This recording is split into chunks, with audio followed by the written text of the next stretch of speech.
Turkey obviously wants to be the Khalifa of Islamic nations. Saudi wants the security, and Pakistan wants the money from Saudi, and of course the defense technology from Turkey. So how do you see this deal? I don't have any faith in this. There is a reason. Article 5 of NATO, which roughly says the same thing, which is that an attack on one country of NATO is an attack on everybody, and we'll jointly respond. America got into a conflict with Iran. All these NATO countries said, we are not going to help you. Nobody helped. The sheikhs are rich, and they need a poor Muslim country to do the heavy lifting as far as fighting is concerned. If I were to give any sort of advice to Saudi Arabia, I would have said that, have your own army, don't depend on the Pakistanis. Do you think in the near future Saudi Arabia will join Abraham Accords, especially when Trump has put a condition on Saudi Arabia for nuclear deal? UAE already has nuclear energy, Egypt has it, so Saudi Arabia should get it. Saudi Arabia is a responsible country. The problem with the Abraham Accords is that every Arab ruler is not a democrat. Do you think that Iran will shape the future of the new Middle East? This is very dangerous for America, not because America is seen to be losing that war, because this war is not ended.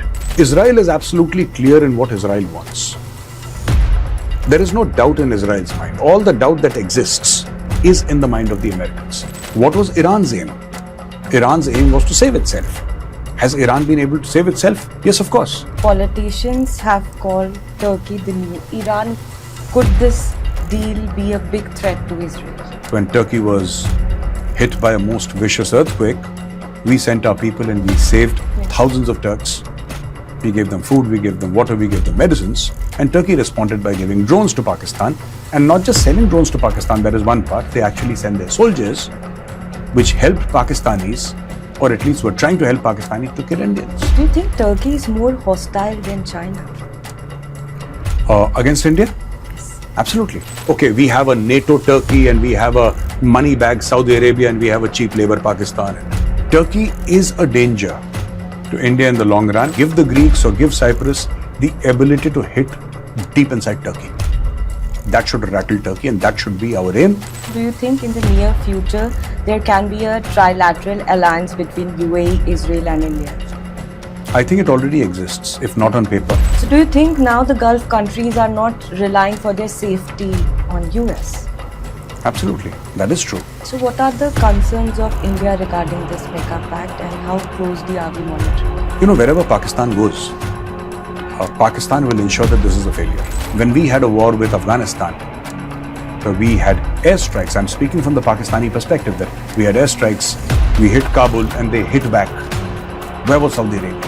You have to identify the one country that stands to gain the most and the one country that stands to lose the most in this new security architecture.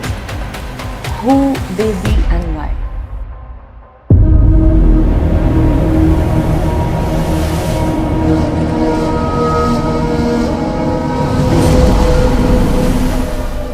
Hello and welcome to Defense HQ. You're watching Soldier's Eye with me, Divya Kocher. Pakistan, Saudi Arabia and Turkey signed a NATO-style mutual defense agreement in Mecca on August 7th, in the backdrop of conflict brewing in the Middle East since last 6 months. The main component of the deal is a clause which states that attack on one country will be considered as an attack on all. Yet if a similar deal between Saudi Arabia and Pakistan in last 1 year is anything to go by, then it's practically and strategically impossible for countries to enter a war within the sphere of such a pact. To discuss wider message and the consequences of such an agreement, joining us is India's most watched defense expert, Major Gaurav Arya. Major Arya, welcome to Defense HQ. Thank you very much, ma'am. Major Arya, how do you see this new Mecca joint defense agreement between Turkey, Pakistan and Saudi?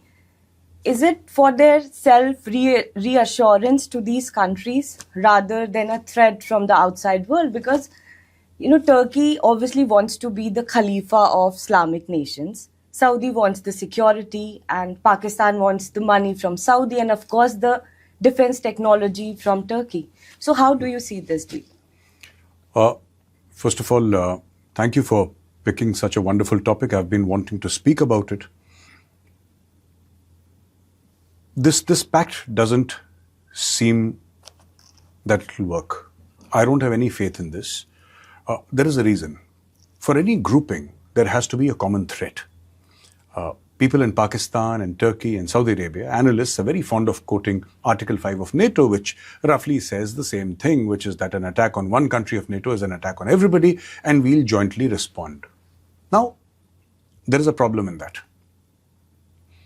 NATO came into being because everybody had a similar threat, and that threat was the USSR. NATO was a force, a joint force against the USSR and all aligned countries. They had an enemy. The problem is that all these three countries, Pakistan, Saudi Arabia and Turkey, they have different enemies. Now I'd like to, let's get into a little bit of detail. Pakistan has a threat from India and from Afghanistan, which Saudi Arabia does not. Saudi Arabia has a threat from Iran, which Turkey does not. Turkey perceives a threat from Cyprus or from Greece or from various elements who are trying to, these secessionist movements within what Turkey thinks is its sphere of influence or its geography. They don't have a common enemy. That's number one. Number two, all these countries are pro-American countries. Turkey is a member of the NATO. That speaks for itself. Saudi Arabia has the maximum number of US military bases anywhere in the Middle East. That is the second part. And Pakistan is that whole country is mortgaged to the Americans. They've taken so much of money from the Americans, whether it's through the IMF, directly from America, World Bank, Asian Development Bank, etc., etc. Pakistan is neck deep in loans. Pakistan cannot say no to the Americans. These are all three pro-American countries.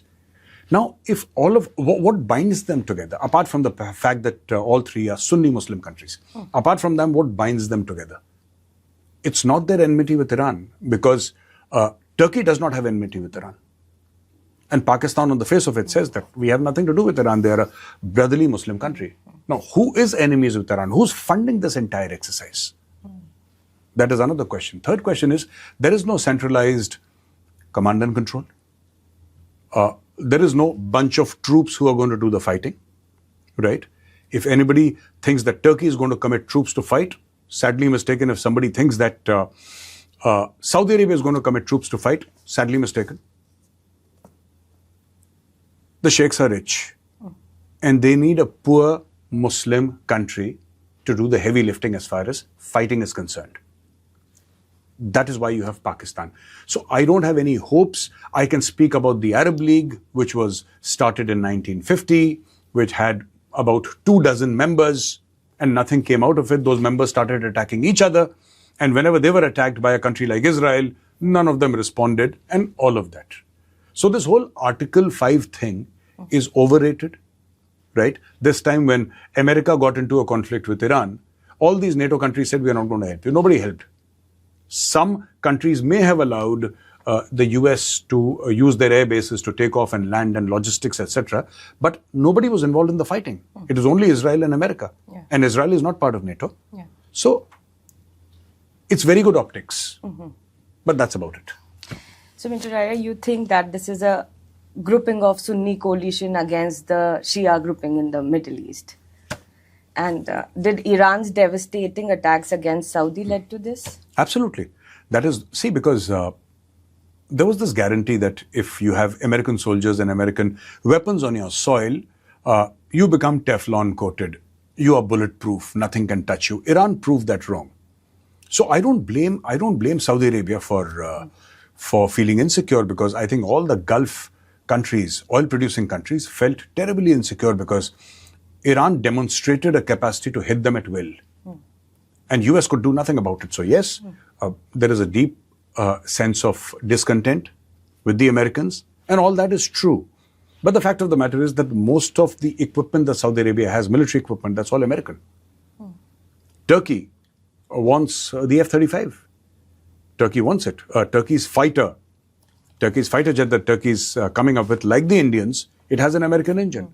Like, for example, for the Tejas Mark 1, we use the F-404. That is the engine that we're getting from the Americans. We're trying to build our own, but in the interim, this is what we're using. So, all said and done, I don't think that this entire so-called coalition is going to be of any use, because we have seen many such coalitions. The only time Article 5 was activated, it wasn't activated against a country. It was activated against an organization, and the name of that organization was Al-Qaeda, which is after 9/11. That is why America went to war, and that is why the rest of NATO went to war with the United States of America. They invaded XYZ country, including Afghanistan. They sent troops into Iraq and all of that. But we don't see that happening because there is no common enemy, there is no common threat. And also to build this kind of alliance, it will take decades. They cannot make an alliance like NATO. I don't think they have the money to do it long term. I think Crown Prince Mohammed bin Salman is a very smart man. He's a very smart man. He assumes, and rightly so, that in the next few decades, Saudi Arabia is going to run out of oil. Which is why he wants a deal with the Americans so that the Americans can supply him with nuclear reactors so that he can produce nuclear energy, which saves oil, which he can export, get dollars. So that's the scheme right now, for which Donald Trump has said that you need to sort of, sign the Abraham Accords and recognize Israel, etc., etc. So all of that. That is the second part of the thing. And the third part is obviously that, there is a limit to which Saudi Arabia can do things. There is a limit. And that limit has been tested very severely by Iran. So I don't know that immigration policies are not okay. Anybody would have, if I were to give any sort of advice to Saudi Arabia, I would have said that, have your own army, don't depend on the Pakistanis. Even the Pakistanis don't depend on the Pakistanis. So Saudi Arabia should have its own army and get people from outside if they don't have that kind of population that wants to fight. You can get people, you can give them citizenship of Saudi Arabia, you can give them money or whatever, motivate them, give them a certain standard of living. Their children should be citizens of Saudi Arabia. Some sort of future that you promise, and then you create an army of your own, and that army fights for you. Iran has that. Saudi Arabia does not have that. Even when they wanted a multinational coalition for fighting against terrorism, they imported a Pakistani general, Rahil Sharif. Pakistan has a mercenary sort of an army. They'll go anywhere for dollars. But the fact of the matter is it doesn't work out very well. So Major Arya, you have mentioned about Abraham Accords. So do you think in the near future Saudi Arabia will join Abraham Accords, especially when Trump has put a condition on Saudi Arabia for nuclear deal? See, UAE already has nuclear energy. Egypt has it. So Saudi Arabia should get it. Saudi Arabia is a responsible country. The problem with the Abraham Accords is that every Arab ruler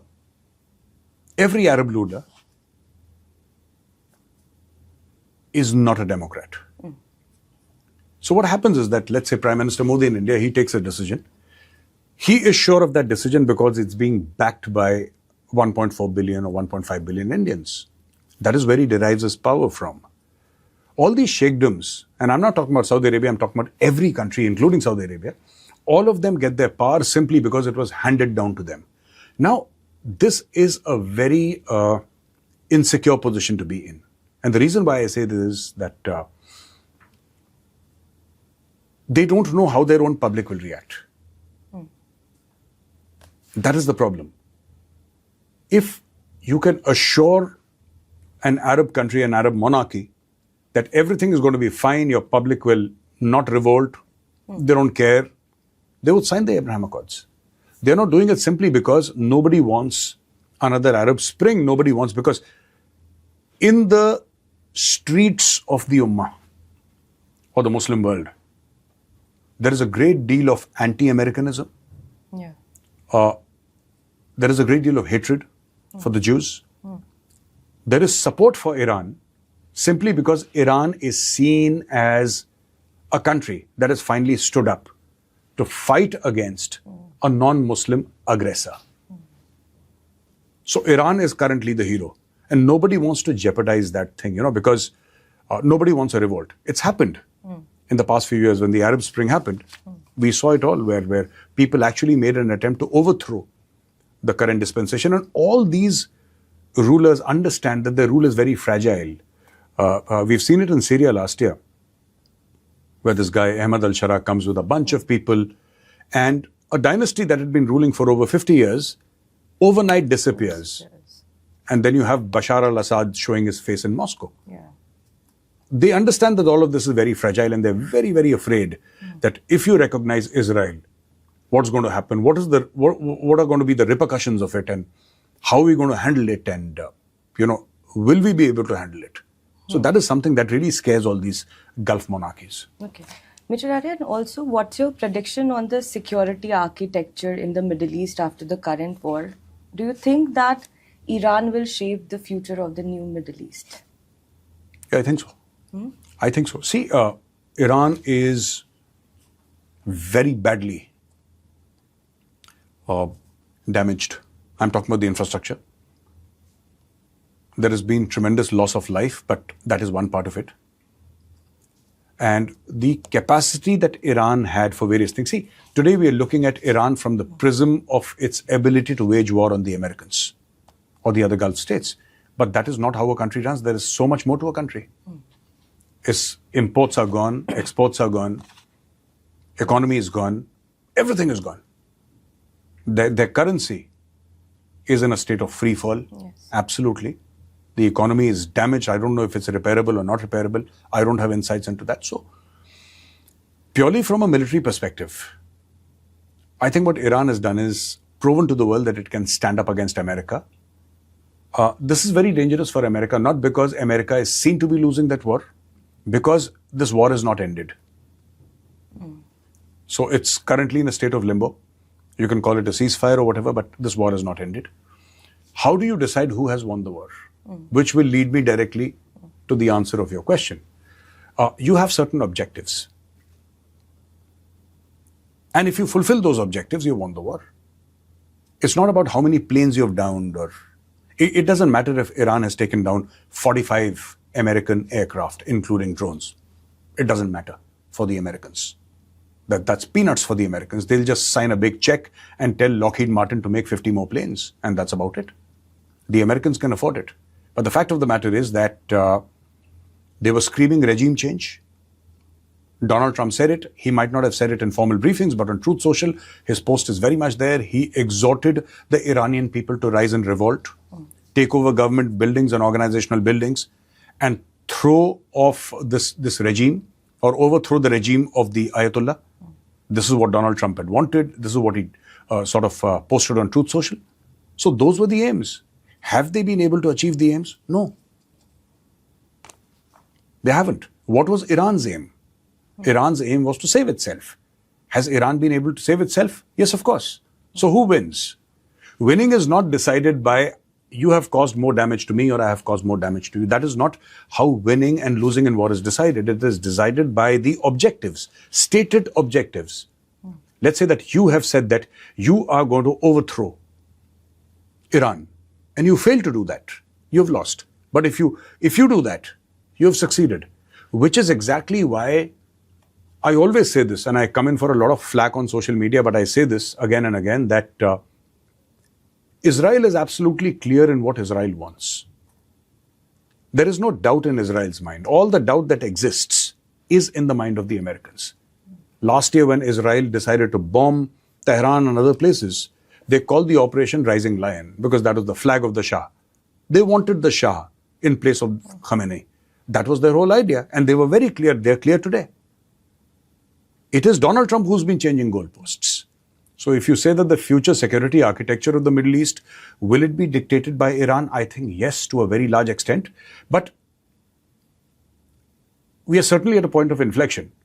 But it's very difficult to say what is going to happen in the Middle East. So this entire thing, this Mecca agreement, is an attempt actually to offer some sort of hope to the countries that have been bombed and said that, okay, we have a NATO Turkey and we have a money bag Saudi Arabia and we have a cheap labor Pakistan, and let's give something to everybody and people get together sort of thing. It's a post-American sort of thing that is happening in the Middle East. Yes. Israeli politicians have called Turkey the new Iran. Could this deal be a big threat to Israel? I don't think it's a direct threat to Israel. But the fact of the matter is that Erdogan considers India to be an enemy country. I don't know why. I have no idea why, but He has demonstrated time and again that he cannot be trusted.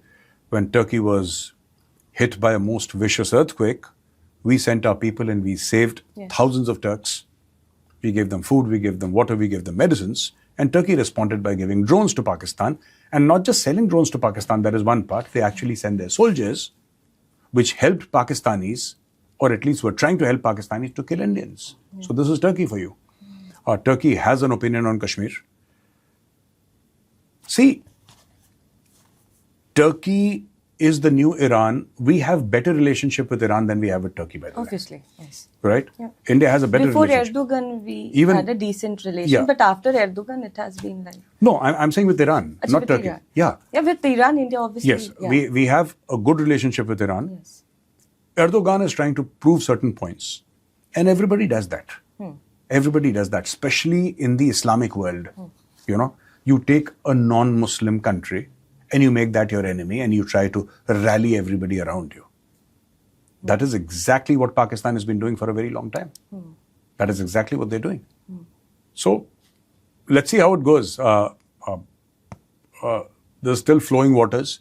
We don't know where they're going to stop, but let's see. Just one question. Then, do you think Turkey is more hostile than China? Against India? Yes. Absolutely. Absolutely. See, there are two things with China. China has a certain position and we have a certain position. We have certain disputes. You can understand why China would be hostile towards India, and the Chinese can understand why the Indians would be hostile towards the Chinese. We have a border dispute, and we came to blows in Galwan. We have fought wars with the Chinese, 62, 67, and we have very serious border issues. So if there is some sort of a problem with China, you can understand, you can logically explain that, because they have a border issue and because they feel that this is the line of actual control and they feel this is the line of actual control, therefore there is a skirmish or there is a war or there is a scuffle or there is something. You can logically explain. Turkey's hatred for India, you can't explain. Yes. There is no logic to it, right? And it has everything to do with Turkey trying to build an Islamic coalition.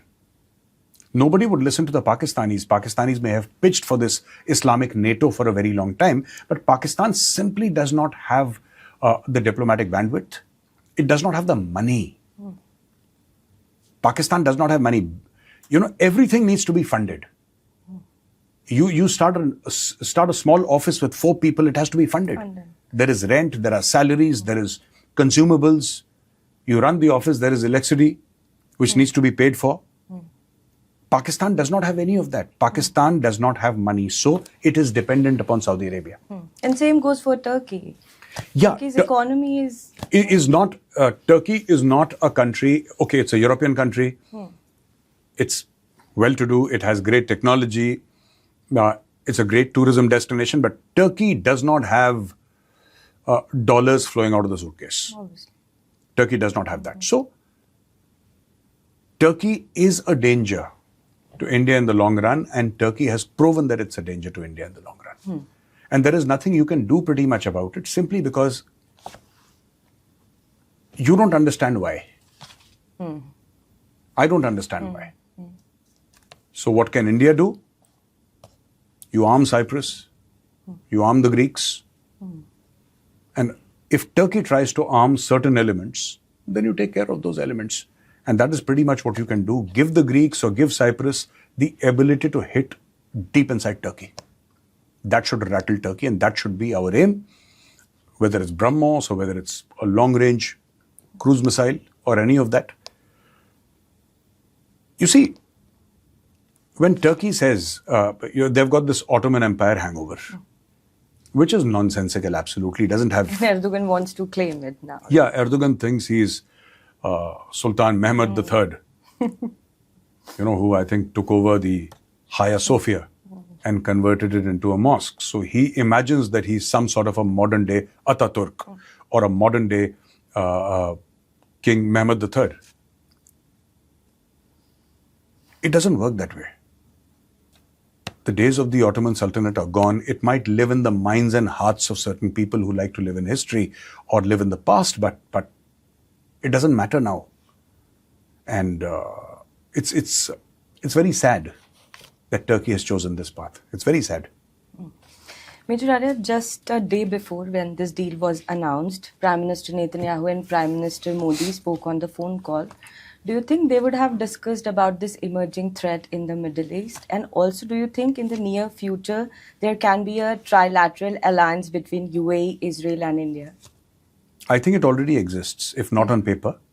Yeah, but MEA keeps on, denying it. MEA will deny it till the last day. So essentially MEA are diplomats, and diplomats are very, very careful about what they say. That is diplomacy. So whenever you hear Dr. Jaishankar speak, he's a refreshing change actually. He's like Virender Sehwag batting on a good day.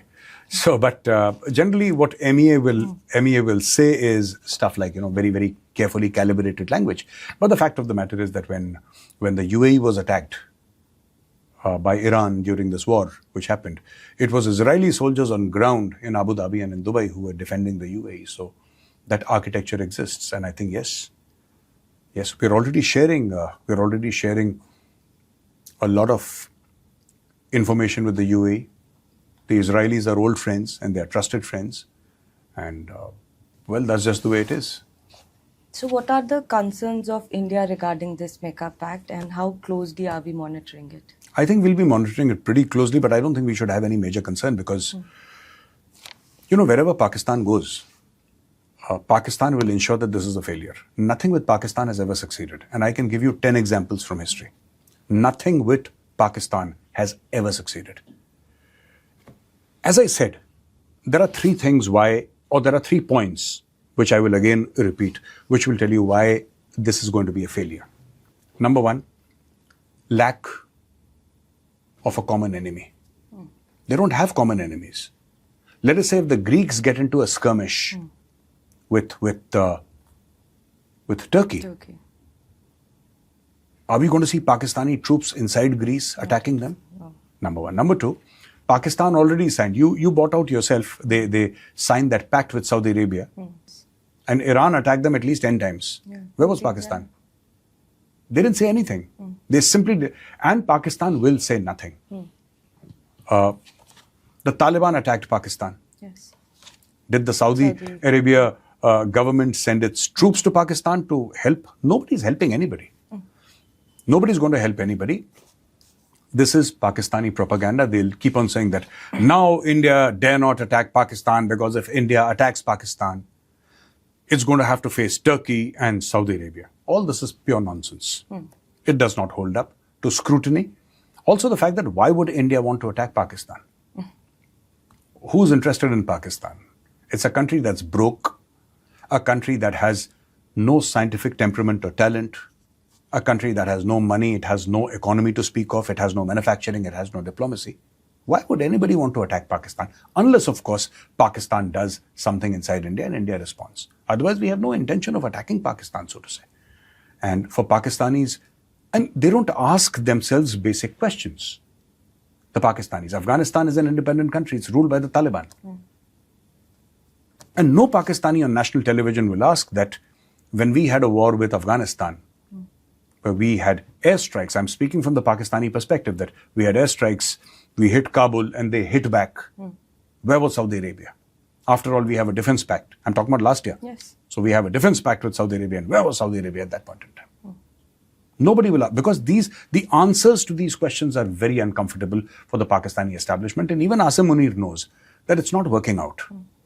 He's just delaying, what will happen. Mr. Arya, I have two more questions. Ji. Has the United States failed to provide safety and security to its allies and partners in the region, especially to Saudi? And simultaneously, UAE, Kuwait and Bahrain, they have faced continuous attacks. So do you think now the Gulf countries are not relying for their safety on US? Absolutely. That is true. That is absolutely true. And the Americans have failed big time. And the Americans have not failed because the American military is incompetent. That is not the reason. The Americans have failed because their leadership is incompetent. I have a lot of regard for the US military, especially the Marines. I have a lot of regard for the kind of prowess that they bring on the battlefield. But I think their political leadership is not okay. The military leadership is fantastic, by the way. The American military leadership is simply out of this world, wonderful. But their political leadership, and there is much to be desired. They went into this war without planning. They went into this war without justification. They didn't know what they wanted from this war. They kept on changing the goalposts. Sometimes it was nuclear dust. Sometimes it was we'll overthrow the regime. Sometimes it was we'll destroy the Navy and the Air Force. And they kept on changing these goalposts, right? And they have, even now the Americans are lying. When the Americans say that we control the Strait of Hormuz, no, they don't.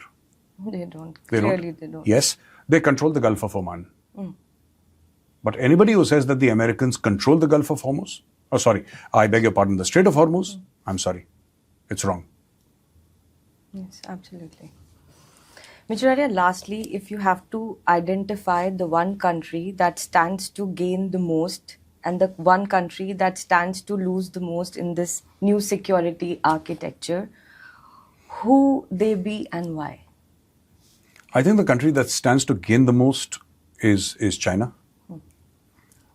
You're going to see a lot more of Chinese presence in the Gulf countries. It's already there. You're going to see more investment by the Chinese are very smart players and they plan 30, 40, 50 years ahead. They're not like the Americans who can't see beyond their nose. The Chinese are pretty smart. I think the one country that will lose the most is Iran in the end. Because this war will stop. Whether it stops tomorrow or it stops after 5 years, this war will stop.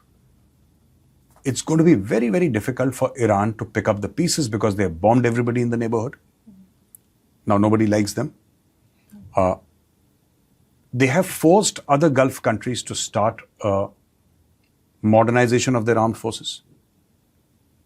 There's going to be a lot of demand. UAE is already speaking about BrahMos and Akash and other systems and all that. Other countries are also going to follow suit. Somebody's going to go to the Chinese, somebody will go to the Americans, the Europeans, the Russians, the Indians. They'll approach whoever they can approach. So I think in the long run, it's not going to be a victory that Iran will be able to enjoy for a very long time. That is what I feel. Thank you so much, Major Arya, for your Thank you, insightful ma'am. analysis. Thank you, ma'am.